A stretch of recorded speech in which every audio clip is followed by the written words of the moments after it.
बहुत स्वागत है आप सभी का। आप देख रहे हैं द राजनीति का विशेष सेगमेंट खबर और विश्लेषण। मैं हूं जब्बार खान।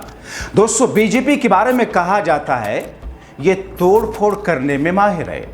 ढेरों उदाहरण बड़े पड़े हैं, लेकिन अब स्थिति ऐसी बनी कि बीजेपी में ही टूट-फूट की स्थिति बन गई। बीजेपी अब तक जैसा करती दिखी, अब लगता है उसको उसी की भाषा में जवाब दिया जा रहा है। दोस्तों, कई राज्यों में बीजेपी के खिलाफ ऐसा माहौल बना जहां या तो उनके अपने लोग बीजेपी का साथ छोड़ रहे हैं या फिर बीजेपी की सहयोगी पार्टी उसकी राजनीति को तौबा तौबा कहने की फिराक में है। कुल मिलाकर के देखा जाए तो बीजेपी रणनीतिकार इस वक्त आपदा की स्थिति में घिरे हैं। उन्हें समझ में नहीं आ रहा करें तो करें क्या। कर्नाटका में भी वही स्थिति बनी। कर्नाटका में तो बीजेपी में दो फाड़ की स्क्रिप्ट लिखी जा चुकी है। हालांकि बीजेपी के आला नेताओं को इस बात का एहसास हो चुका है। दो बागियों पर कार्रवाई भी हुई, लेकिन बीजेपी के रणनीतिकारों ने कांग्रेस नेता राहुल गांधी के खास डिप्टी सीएम डीके शिवकुमार को पढ़ने में देर कर दी। बीजेपी के दो बागियों पर तो एक्शन कर दिया, लेकिन उन्हें पार्टी से बाहर तो निकाल दिया। लेकिन बीजेपी इस बात को लेकर हलकान है कि इन दोनों नेताओं ने पार्टी से निकाले जाने से कुछ बड़ा कर दिया। क्योंकि दोस्तों, जिन्हें अमित एंड टीम ने बीजेपी से बाहर का रास्ता दिखाया, उनका ट्रैक रिकॉर्ड चौंकाने वाला है। कर्नाटक विधानसभा चुनाव में 224 सीटें हैं, जिसमें कांग्रेस के पास 135 सीटें हैं, बीजेपी के पास 66, अन्य दलों के पास में 23। अब बीजेपी ने अपने 66 विधायकों में से 2 को बाहर कर दिया, बचे 64। कर्नाटका बीजेपी ने एसटी सोमशेखर और शिवराम हेब्बार को पार्टी विरोधी गतिविधियों के चलते 6 साल के लिए निष्कासित किया। उनके ऊपर पार्टी विरोधी गतिविधियों का आरोप लगाया। बीजेपी की प्रदेश इकाई के अध्यक्ष BI विजेंद्र ने कहा कि बीजेपी आला कमान ने लंबे विचार विमर्श के बाद में यह फैसला लिया। सोमशेखर यशवंतपुर और हेब्बार इल्लापुर विधानसभा क्षेत्रों का प्रतिनिधित्व करते हैं। बीजेपी के अंदर से जो खबर छन करके आई, उसके मुताबिक सोमशेखर और हेब्बा अक्सर पार्टी के निर्देशों की अनदेखी करते थे और उन्हें पार्टी की बैठक में सभी शामिल होना बंद कर दिया उन्होंने। विजेंद्र ने आरोप लगाया कि कर्नाटका विधानसभा में भी वो सत्तारूढ़ कांग्रेस का समर्थन करते नजर आए, जिसके साथ 2019 से पहले से लंबे समय तक जुड़े रहे थे। उन्होंने कहा कि उन्हें खुद को सुधारने के लिए काफी समय दिया गया, लेकिन उन्होंने सभी चेतावनियों को नजरअंदाज कर दिया। आखिरकार उन्हें पार्टी से निष्कासित कर दिया गया। दोस्तों, कहा जाता है कि ये दोनों मुख्यमंत्री सिद्धरामैया और डिप्टी सीएम डीके शिवकुमार के बेहद ही खास हो चुके हैं। हालांकि बीजेपी नेताओं को इनकी राजनीतिक क्षमताओं को आंकते हुए हर बार मनाने का प्रयास किया, लेकिन ये खुद को बीजेपी से कनेक्ट नहीं कर पाए। इन दोनों से बीजेपी के आला नेता इस कदर परेशान थे कि बीजेपी की कर्नाटका कोर कमेटी की बैठक में अक्सर उनकी गतिविधियों पर चर्चाएं होती और उन्हीं पर खत्म हो जाती। तो ऐसे में सवाल है कि इन दोनों नेताओं में ऐसी क्या खास बात है जिसे बीजेपी में हलचल है। बीजेपी के आला नेता यहां तक कि अमित शाह पशुपेश में घंघोर टेंशन में, क्यों ऐसा लगता है? इनके बागी होने से कर्नाटका बीजेपी में अब दो फाड़ वाली स्थिति बन रही है। बीजेपी से और भी कई विधायक अब बागी होने वाले हैं। दोस्तों, आपको याद होगा कि 2019 में कुछ विधायकों के पाला बदलने से कांग्रेस और जेडीएस की एचडी कुमारस्वामी सरकार गिर गई थी। उस समय 2 वरिष्ठ कांग्रेसी विधायक सोमशेखर और हेब्बर समेत कुल 14 विधायकों ने सियासी जंपिंग करके भाजपा का दामन थाम लिया था। बीजेपी को दोस्तों इसी बात का डर है।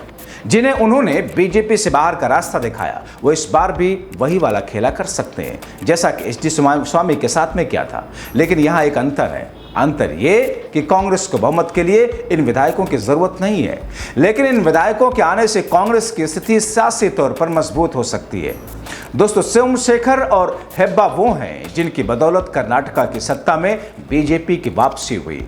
कुछ ऐसा हुआ, बीजेपी ने इन दोनों नेताओं को पार्टी से बाहर का रास्ता दिखा दिया। दोस्तों, एसटी सोमशेखर और शिवराम हेब्बर ने 2023 के विधानसभा चुनाव में बीजेपी के टिकट पर चुनाव जीता था। बताया जा रहा है कि उसके बाद से दोनों विधायकों को और उनका व्यवहार पार्टी को पसंद नहीं आया।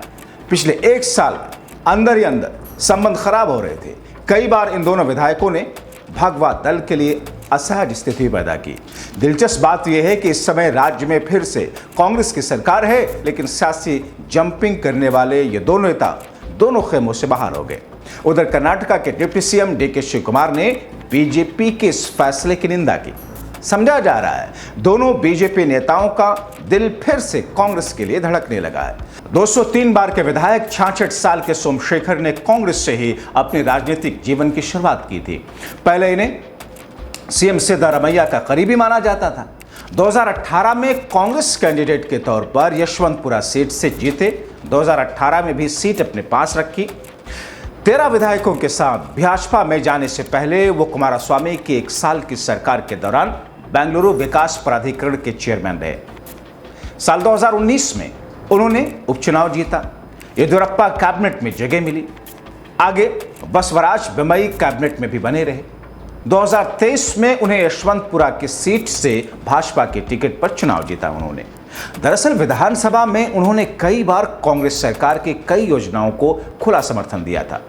इससे पार्टी के लिए असहज स्थिति पैदा हो गई। पिछले साल फरवरी में राज्यसभा चुनाव में सोमशेखर ने कांग्रेस के पक्ष में क्रॉस वोट कर दिया। ऐसा समझा गया कि वो फिर से कांग्रेस में वापसी करना चाह रहे थे। कुछ समय बाद अफवाह जोर पकड़ने लगी जब उन्हें डिप्टी सीएम डीके शिवकुमार के साथ में एक फ्लाइट में देखा गया। 268 साल के हेब्बार यल्लापुर सीट से 4 बार के विधायक रहे।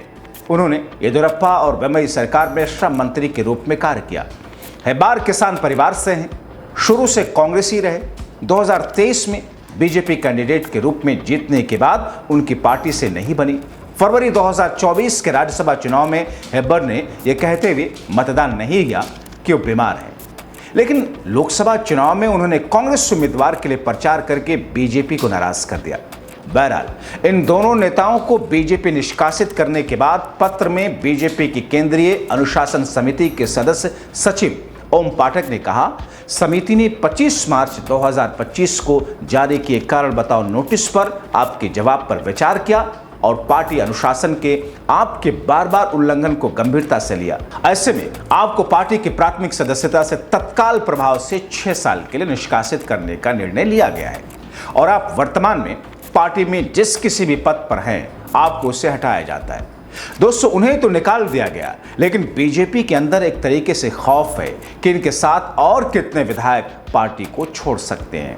तो दोस्तों, एक ऐसी स्थिति जो कि भारतीय जनता पार्टी के लिए दक्षिण भारत में और ज्यादा मुश्किलें पैदा करने वाली हैं। आप देखते हैं किस तौर पर दक्षिण भारत में भारतीय जनता पार्टी अपने पैर जमाने में कामयाब नहीं हो पा रही है और एक ऐसी स्थिति जबकि दक्षिण भारत में जो परिसीमन का मामला है, जो हिंदी भाषा का मामला है, उसको लेकर के दक्षिण भारत के अलग अलग राज्यों में बीजेपी और मोदी शाह की सरकार के खिलाफ में एक अलग तरीके का माहौल बना हुआ है।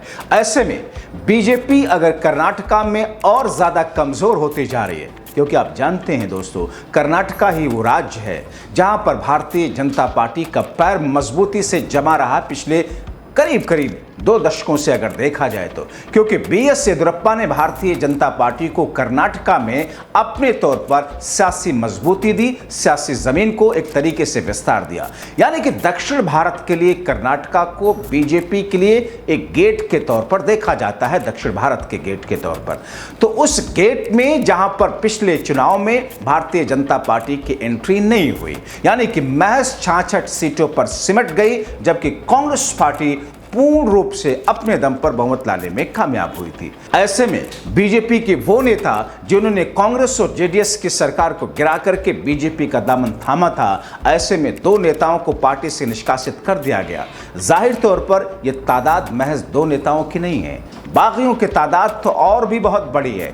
और ऐसी स्थिति में जबकि बागियों की तादाद और ज्यादा है, मगर यहां पर कांग्रेस को फिलहाल ऐसे लोगों की जरूरत इसलिए नहीं क्योंकि उनके पास में अपने दम पर ही बहुमत का आंकड़ा है। लेकिन बीजेपी अगर ऐसे लोगों को पार्टी से बाहर का रास्ता दिखा रही है, इसका मतलब यह है कि कर्नाटका में बीजेपी की सियासी जमीन और ज्यादा सिकुड़ती हुई जा रही है और दूसरी तरफ जो जनभावना दक्षिण भारत में है, भारतीय जनता पार्टी के फेवर में नहीं है, क्योंकि परिसीमन और हिंदी भाषा के क्लैश के बाद में दक्षिण भारत के राज्य के मुख्यमंत्रियों के साथ साथ में वहां की जनता भी बीजेपी के लिए एक असहज तौर पर खुद को फील करती है। ऐसे में देखना होगा कर्नाटक की राजनीति का असर दक्षिण भारत के दूसरे राज्यों में या उसका असर उत्तर भारत में या राष्ट्रीय राजनीति पर क्या पड़ता है, देखना बहुत महत्वपूर्ण होगा। और ऐसे में राहुल गांधी और ज्यादा मजबूती के साथ में दक्षिण भारत में किस तौर पर उभरते हैं, क्योंकि दक्षिण भारत में राहुल गांधी की बहन प्रियंका गांधी वायनाड से सांसद भी हैं। ये पूरी मुहिम किस तौर पर आगे जाती है, देखना बहुत महत्वपूर्ण होगा। अभी के लिए इतना। अंत तक वीडियो देखने के लिए आप सभी का बहुत शुक्रिया।